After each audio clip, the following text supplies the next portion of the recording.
Assalamualaikum warahmatullahi wabarakatuh. Anak-anakku, selamat berjumpa lagi dengan kami. Kami harapkan anak-anak semuanya saat ini dalam keadaan sehat walafiat, tak kurang satu apapun, sehingga bisa melakukan rutinitas belajar Anda dengan kondisi fit, sehingga apa-apa yang kamu pelajari bisa nyantol di otak kita. Kemudian itu adalah satu proses pembelajaran sehingga nantinya akan menambah wawasan kamu, menambah kedewasaan kamu dalam pola berpikir, karena sebenarnya dalam mempelajari sesuatu itu bukan kan sekedar menghafal, tapi kompleks luar biasa. Jadi itu adalah salah satu yang meninggikan, menajamkan pola pikir kita, menajamkan penalaran kita, menajamkan cara menganalisa kita dan sebagainya. Nah, aku pada kesempatan pagi ini kita akan melanjutkan materi sebelumnya, yaitu tentang sistem periodik unsur, kemudian dikaitkan dengan letak unsur dalam sistem periodik. Nah, sekarang kita akan membahas tentang sifat-sifat unsur, sifat-sifat keperiodikan unsur. Ya. Maksudnya sifat-sifat keperiodikan unsur itu adalah sifatnya berubah secara periodik. Ya.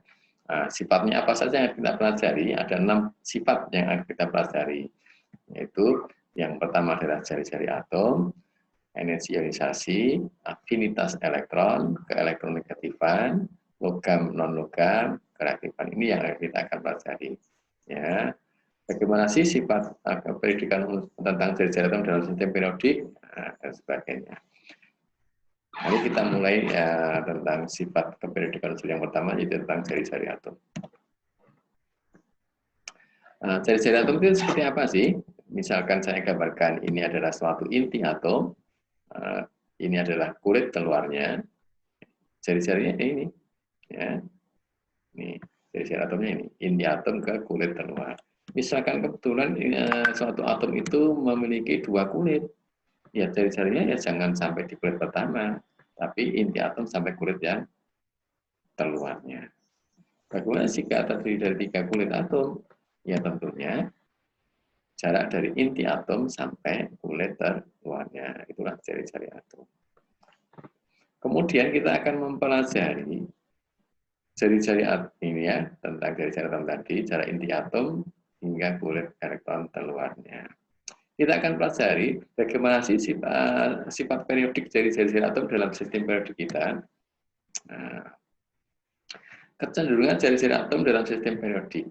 Dalam sistem periodik itu ada lajur yang horizontal, yang mendatar. Tentunya kalau mendatar itu berjalan dari kiri ke kanan. Yang namanya apa? Saat kita belajar tentang sistem periodik unsur, dari lajur horizontal dari kiri ke kanan itu namanya periode. Periode itu menunjukkan apa sih? Kalau dalam bidang kuantum kita mengenal N, yaitu menunjukkan tentang tingkat energi. Bisa juga tentang kulit atomnya. Ya, bisa tingkat energi, bisa kulit atom. Kemudian lajurnya vertikal. Yang vertikal tentunya dari atas ke bawah. Dari atas ke bawah itu namanya golongan. Kita mengenal golongan 1A, 2A, 3A dari atas ke bawah. Saya ulangi, periode itu berarti dari kiri ke kanan. Ya. Kalau golongan itu dari atas ke bawah dalam sistem periodik. Nah, yang kita tahu adalah dalam satu periode dari kiri ke kanan itu jari-jarinya semakin panjang apa semakin pendek. Dalam satu golongan itu dari atas ke bawah semakin panjang apa semakin pendek. Itulah yang harus kita tahu. Nah.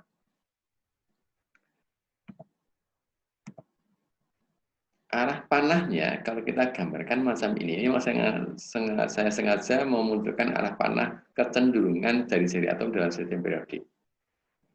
Kalau ini berarti apa? Yang arah horizontal. Ini arah vertikal. Kalau horizontal tadi adalah dalam apa tadi? Periode. Kalau yang vertikal dalam golongan. Kalau arah panahnya itu kok panahnya di sini, pangkalnya di sini, ujungnya di sini, berarti arahnya mana ini? Ke kiri. Artinya apa? Kiri yang besar. Kiri yang besar, kanan yang kecil. Jadi kalau arah panah ke kiri itu berarti kiri yang besar. Berarti kalau arah panahnya ke bawah, yang besar yang bawah, atas yang kecil. Berarti kita bisa buat 2 kalimat ini. Dalam satu periode, bagaimana dari kiri ke kanan tentang jari-jari atomnya? Tentunya dari kiri ke kanan, semakin kecil, karena ini pangkalnya. Dalam satu periode, jari-jari atom dari kiri ke kanan semakin kecil. Bagaimana dalam satu golongan? Dalam satu golongan, jari-jari atom dari atas ke bawah semakin besar. Nah, maka kita bisa buat kalimat ini. Dalam satu golongan dari atas ke bawah, jari-jari atom semakin panjang atau besar, sorry. Ya, panjang bisa, besar bisa. Ini tentunya atas ke bawah semakin besar. Terus yang kedua dalam apa tadi? Satu periode. Dalam satu periode dari kiri ke kanan, jari-jari atom semakin pendek. Nih, ya, ini pangkalnya. Maka dia semakin pendek dari kiri ke kanan. Membacanya selalu dari kiri ke kanan, dari atas ke bawah. Itu tentang jari-jari atom. Loh, mengapa? Inilah yang kita tahu. Inilah cara berpikir kita. Tentunya jangan terima kok gitu ya. Nah, seperti itu. Kok gitu ya? Itulah muncul pertanyaan. Rasa ingin tahunya muncul. Kok bisa dari satu golongan dari atas ke bawah semakin panjang, tapi kalau dalam satu periode dari kiri ke kanan semakin pendek? Apa sih alasannya? Itulah memunculkan rasa ingin tahu. Ya. Jadi rasa ingin tahu itu harus selalu muncul di hati kita, di pikiran kita, untuk bisa mengetahui lebih banyak lagi. Ya. Itulah sekolah. Ya. Itulah sekolah. Jadi rasa ingin tahunya harus kita munculkan. Dalam segala hal, ya, kalau kita ingin rasa tahunya tinggi, berarti nanti kita akan lebih maju. Nah, kita akan cari tahu alasannya, mengapa ini sebenarnya. Kalau dalam satu golongan dari atas ke bawah semakin panjang, dalam satu periode dari kiri ke kanan semakin pendek. Nah, ini gambarannya. Tadi dikatakan dalam satu golongan dari atas ke bawah jari-jari atom semakin panjang. Atas ke bawah itu modelnya gini saja. Ini saya gambarkan begini. Saya contohkan. Nah, ini Li. Nomor atomnya 3. Ya. Kemudian ini Na nomor atomnya 11. Kalau Li3 itu ada 3 elektron tentunya. Ya, 3 elektron itu pada kulit pertamanya terisi 2. Ini. Nah, kenapa kok 2 kok tidak langsung 3? Kamu belajar tentang konfigurasi elektron. Pelajari lagi. Kenapa kulit pertamanya hanya 2? Jadi 1 S2, 2 S2 dan seterusnya itu. Yang satu di kulit kedua. Yang ini Na 11, kulit pertamanya hanya ada 2 elektron. Kemudian kulit keduanya ada 8. Kenapa 8? Anda harus sudah bisa. Kulit yang ketiga ada 1.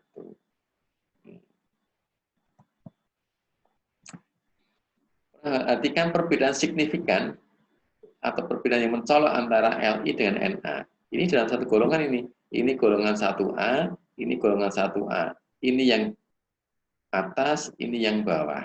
Apa sih yang membedakan dalam satu golongan dari atas ke bawah? Jelas, ini kulit atomnya ada 2, ini ada 3. Nah, otomatis kalau ini kulitnya hanya 2, ini ada 3, tentunya panjang yang kulitnya 3. Mudah dipahami. Jadi dari atas ke bawah semakin panjang itu karena dari atas ke bawah apa? Jumlah kulitnya semakin banyak.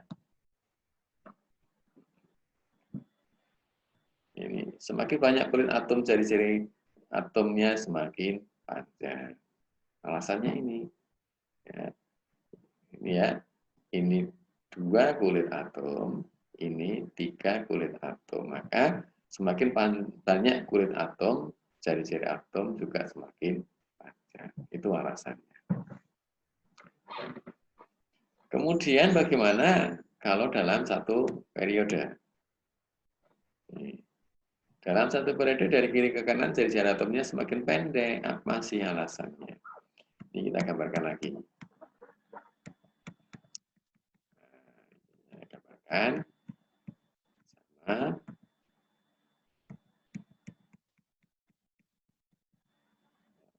Ini.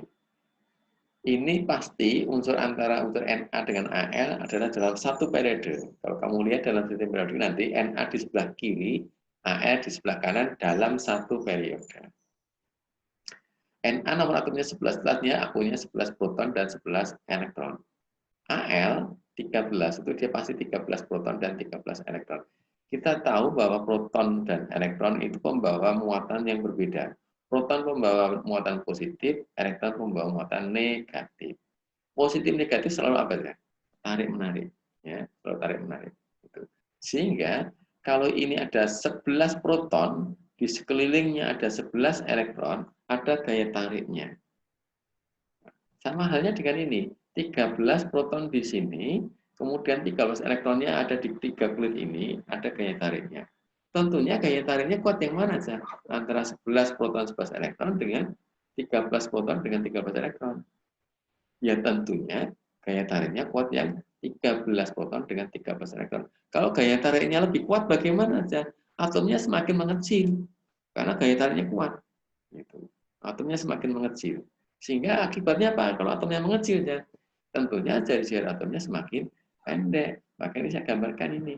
Sama-sama 3 kulit, ini 3 kulit tapi ini agak kecil, ini agak besar. Kenapa? Gaya tarik inti dengan elektronnya tadi beda. Kuat yang 13 proton, 13 elektron. Maka simulan kita tadi, mengapa toh dalam satu periode dari kiri ke kanan jari-jarinya semakin pendek? Karena gaya tarik inti terhadap elektronnya semakin kuat, sehingga elektronnya semakin mengecil, maka dampaknya jari-jari atomnya semakin pendek. Ini alasannya. Ini semakin besar muatan inti, maka semakin kuat gaya tarik inti terhadap elektron.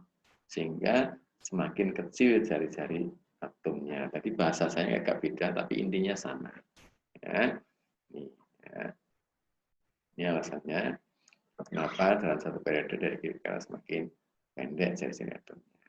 Bukan anakku, penjelasannya mengapanya tadi, kamu juga harus tahu. Ini adalah melatih kita berpikir logika. Ya, melatih kita berpikir logika. Nah, contohnya soal sekarang. Urutkan unsur-unsur berikut menurut kenaikan jari-jari atomnya dimulai dari yang kecil, Li, Na, Kb, dan sebagainya. Ini ya, ada 2. Kita akan coba bahas. Ya, yang tadi. Langkah pertama, kalau kita akan mengurutkan Li, Na, K, Be, B, ini unsurnya sudah jelas sekali. Mana yang paling kecil, kemudian diurutkan mana yang paling besar. Gitu ya, urut dari kecil ke yang besar. Gitu. Langkah pertama yang kamu lakukan adalah langkah awal menjawab pertanyaan tersebut, kamu harus tahu posisi unsur tersebut dalam SPU. Jadi, Li di periode berapa, golongan berapa, Na berapa, golongan berapa, K, dan sebagainya. Nah, ini harus tahu. Kamu cukup melihat sistem periodik. Ya. Tapi kalau ulangan, memang tidak boleh melihat. Maka, kamu harus tanda kutip menghafal utamanya unsur-unsur golongan 1A, 2A, 3A, 4A, sampai 8A. Ya, ada video-video, saya tidak membuat videonya, cara menghafal. Ya, misalkan golongan 1A. Linaka Robin CSFR. Itu urut dari atas bawah saya Li, Na, K, Rb, CSFR. Ya. Kemudian golongan 2A. Bebek mangan cacing seret banget rasanya. Be, Mg, Ca, bebek mangan cacing ya, Be, Mg, Ca, seret Sr, Ba banget, Ra-nya rasanya. Golongan 6A dari atas ke bawah, oh Sri senyummu tetap polos. Nah, oh itu O, Sri itu S, senyummu itu Se, tetap itu Te, polos itu Po. Urut dari atas ke bawah. Nah, kamu harus punya kiat-kiat juga seperti itu, menghafalkan minimal tadi saya katakan golongan utama, yaitu golongan A. 1A sampai 8A, itu penting sekali. Nah, kalau kita bisa melihat, ini karena latihannya, kita bisa melihat posisinya. Kalau kita bisa melihat itu posisinya begini, Li itu dalam satu golongan, Linaka tadi, berarti Li berarti bawahnya Na. Kemudian K di bawahnya lagi, Linaka. Gitu ya. Kemudian BE-nya di mana? Ternyata di sebelah kanannya. LI. Bebek tadi ya, bebek mangan cacing itu golongan 2A. B-nya di mana? Itu golongan 3A baga inti. Jadi posisinya ini, LINAK dalam satu golongan, LIBEB dalam satu periode. Ini golongan 1A, ini periode kedua, ini periode kedua, juga ini periode kedua. Nah, ini posisi dalam sistem periodik. Kemudian kamu harus ingat arah panah pada saat membahas jari-jari atom tadi. Panahnya begini ini tadi. Nah, berarti kalau kamu disuruh mengurutkan dari yang kecil ke yang bawah ini ke sana, terus ke sana. Oh, berarti yang paling kecil apa saja? B, BE, LE, NAK. Itu. Jadi tinggal melihat tanda-tandanya. Maka arah tanda panah tadi penting. Ya. Oh, kalau jari atom itu panahnya gini. Nah, kemudian kita letakkan LINAK B ini dalam sistem periodik. Oh, ternyata modelnya gini. LI di atas, NA di bawah, K di bawahnya lagi, LI, BE-nya di sebelah kanannya LI, B-nya di sebelah kanannya. Maka kita tinggal mengurutkan dari atom dalam sistem periodik ya, bagaimana ya B? Ini B paling kecil, terus BE, terus LI, terus NA, terus demikian aku cara menjawabnya soal model macam ini. Udah kan? Udah. Ini butuh kreatif ya. Sekolah itu jangan, aku sebenarnya nggak mau ambil kimia kok. Oleh, gue bisa kimia. Tidak seperti itu anak-anakku. Jadi kita akan dilatih berpikir, dilatih berlogika, dilatih menganalisa. Itu paling penting. Itu modal kamu hidup itu. Diberikan data, dianalisa, di logika, dan sebagainya. Itulah yang akan mendewasakan kamu. Ya. Sekolah itu salah satu utamanya adalah mendewasakan pola pikir. Bukan kimianya, bukan matematikanya. Kadang orang berpikir, aku besok mau ngambil jurusan sanitario, nggak iso kimia nggak apa-apa. Bukan seperti itu. Ya. Nah, jadi sekolah itu salah satunya adalah belajar kimia, belajar matematika, belajar apapun itu muncul di sana adalah pola-pola berpikir logika, menganalisa data, dan sebagainya. Itu. Maka guru yang bagus, guru yang baik, harus memberikan kesempatan, harus memberikan peluang anak-anak itu untuk menganalisa data, anak-anak untuk berlogika, dan sebagainya. Kalau guru yang tidak memberikan kesempatan anak berlogika, hanya memberikan nyoiki waconen apalno, itu tidak mendewasakan anak. Ya. Tidak melatih anak, tidak ada proses belajarnya. Berikutnya, ya, nomor 2 ini anakku. Ini agak beda soalnya. Urutkan jari-jari atom mulai, maaf ini ketutupan ini, dari yang kecil. Nah, ini simbol ini, A, B, C, D. Dengan nomor atom sudah diketahui. Nomor atomnya diketahui. Terus modelnya ini, bagaimana caranya? Ini langkah awal menjawab pertanyaan tersebut, kamu harus tahu posisi unsur tersebut dalam sistem periodik. Sama, harus tahu posisinya. Kuncinya di sini. Nah, kalau datanya modelnya ini, kalau tadi kan sudah ada jelas LINA, kamu bisa melihat dalam sistem periodik. Kok A, B, C? Ya, karena diberikan data nomor atom, kamu bisa membuat konfigurasi.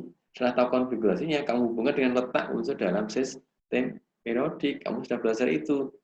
Hubungan antara konfigurasi dengan letak unsur, kamu bisa dibuat konfigurasi, oh berarti ini periode sekian, golongan sekian. Nah, kan begitu kan? Nah, seperti itu. Berikutnya, misalkan kita akan buat konfigurasi. Ini saya akan tuliskan konfigurasi yang disingkat saja. Mohon maaf, ini langsung kesimpulannya. A11 itu periode 3, golongan 1A. Loh, kok bisa Pak? Silahkan dibuktikan sendiri karena ini segmen bukan mempelajari tentang periode dan golongan atau menentukan periode golongan dari konfigurasi. Saya anggap kamu sudah tahu. Jadi langsung kesimpulan anakku.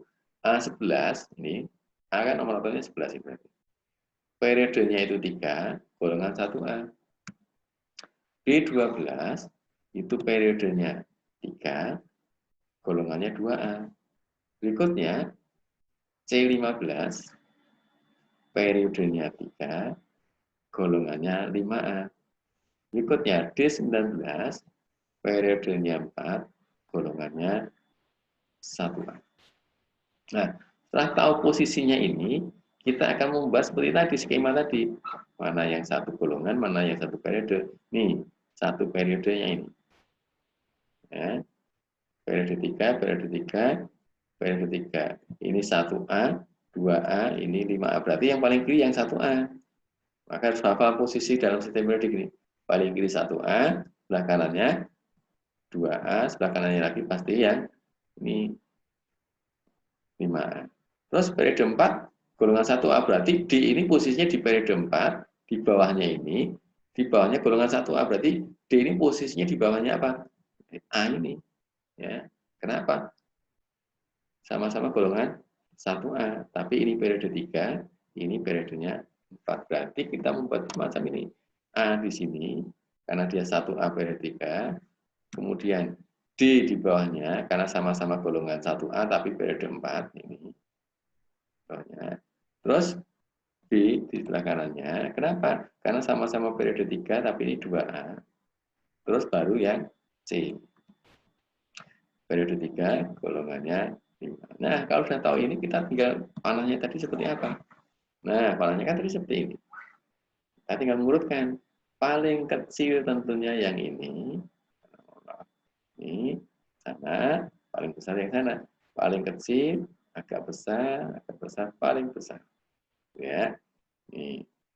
Kecil, lebih besar, lebih besar, lebih besar. Maka urutannya adalah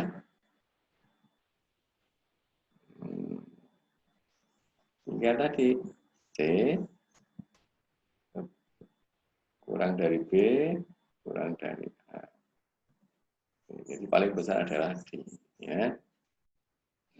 Paling besar adalah D. Ini bisa ya, paling kecil, besar paling D yang paling besar. Demikian anakku dua contoh ini, Anda bisa memanfaatkan itu.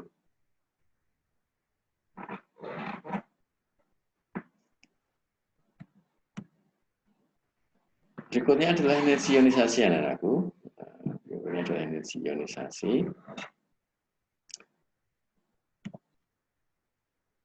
Kita akan memahami apa itu energi ionisasi itu. Kita gambarkan Li, 2 elektron di kulit pertama, 1 di kulit kedua. Plus energi. Sekian Joule. Tadi saya katakan Li plus energi, elektronnya keluar. Anda perhatikan. Ya. Plus energi, elektronnya keluar. Nah, gitu ya. Saya ulangi lagi. Ini plus energi, kemudian elektronnya keluar. Berarti energi tadi dipakai untuk apa? Melepas elektron yang ada di kulit luar ini.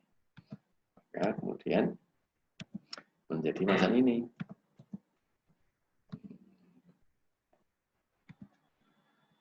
Nah, ini elektronnya ini dilepas ini. Nah, ini plus elektron. Jadi energi tadi dibutuhkan atau plus dibutuhkan untuk apa? Untuk melepas elektron tadi yang berikat paling luar dari inti menjadi ion positif. Nah, plus elektronnya ya elektron yang dilepas. Kalau yang dilepas 2 ya 2. Kalau yang dilepas 1 ya 1.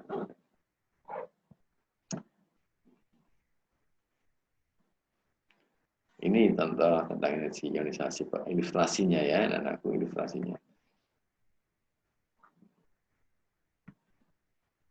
Mohon maaf ini muncul lagi, ini tadi mestinya nggak ada. Energi ionisasi adalah besarnya energi yang dibutuhkan untuk melepaskan satu elektron dari suatu atom netral dalam wujud gas sehingga terbentuk ion berwujud gas pula dengan muatan plus 1. Ini energi ionisasi. Ya. Tapi bisa juga nanti ada ionisasi kedua. Artinya apa? Melepaskan elektron kedua, yang kedua. Energi ionisasi ketiga. Jadi ketiga elektron dilepas lagi. Misalkan ini energi ionisasi pertama, energi ionisasi kedua, energi ionisasi ketiga. Saat ini lepas namanya energi ionisasi pertama. Saat ini lepas lagi kedua, saat ini lepas lagi ketiga. Mohon maaf, ini tadi mestinya sudah tidak ada karena sudah dilepas. Wujud gas, ya, wujudnya dalam keadaan gas. Kecenderungannya bagaimana? Arah panahnya macam ini anakku. Nah, kalau anakku memahami tadi, berarti dalam satu periode dari kiri ke kanan semakin besar. Dari dalam satu golongan dari atas ke bawah semakin kecil. Nah, ini dalam satu golongan dari atas ke bawah energi ionisasi semakin kecil, tapi kalau dalam satu periode dari kiri ke kanan energi ionisasinya semakin besar. Nah, kita tahu mengapa lagi. Ya, mengapa sih kok bisa seperti ini tanda panahnya? Ini kita akan bermain logika, bermain menganalisa. Dalam satu golongan dari atas ke bawah energi ionisasinya semakin kecil. Karena garis elektronya semakin panjang, sehingga gaya tarik, gaya tarik inti terhadap elektron terluar semakin lemah. Akibatnya energi ionisasi semakin kecil. Jadi jari-jarinya semakin panjang, maka gaya tarik inti terhadap elektron terluar tadi semakin lemah. Adoh kok, ya, adoh masalahnya. Kalau adoh mudah dilepas. Kalau mudah dilepas, energi yang dibutuhkan ya kecil. Itu jauh dari inti, mudah lepas, nggak dekat, angel, itu wajar, gitu ya, itu wajar. Itu logikanya. Bagaimana kalau dalam satu periode dari kiri ke kanan semakin besar energi ionisasinya, ya pola pikirnya sama dengan yang atas ini.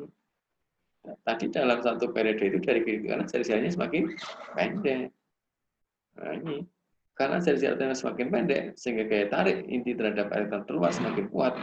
Akibatnya energi yang dibutuhkan semakin besar. Maka energi ionisasinya juga semakin besar. Nih, saya ulangi. Karena jari-jari atomnya semakin pendek, maka gaya tarik inti terhadap elektronnya semakin kuat. Kalau semakin kuat, energi yang dibutuhkan untuk melepas semakin besar, maka energi ionisasinya juga semakin besar. Itu alasannya kenapa dalam satu periode dari kiri ke kanan semakin besar. Itu anak-anakku, pembahasan tentang dua sifat. Contoh lagi, ini. Urutkan unsur berikut menurut kenaikan energi ionisasi dimulai dari yang kecil. Ini saya bikin sama soalnya. Juga nomor 2, urutkan energi ionisasi dimulai dari terkecil. Unsur A, B, C, D dengan nomor atom berurutan. Ya, sama. Ini saya tidak akan membahas karena logikanya sama caranya. Yaitu meletakkan dalam sistem periodik fungsinya seperti apa, ya, langkahnya persis seperti tadi. Kemudian buat arah panahnya, ya, kemudian kita simpulkan. Jadi langkahnya sama seperti saat kita membahas tentang jari-jari atom. Selamat mencoba. Sesi ini sampai sini dulu anak-anakku. Kita akan lanjut sesi yang kedua, yaitu sifat yang ketiga dari nomor 3 sampai nomor 6. Ya. Kita lanjut untuk bisa segmen berikutnya akan saya lanjutkan. Ini kita istirahat dulu. Terima kasih. Semoga bermanfaat dan selamat mencoba ini. Kalau ingin bisa silakan dicoba. Ya, terima kasih. Assalamualaikum warahmatullahi wabarakatuh.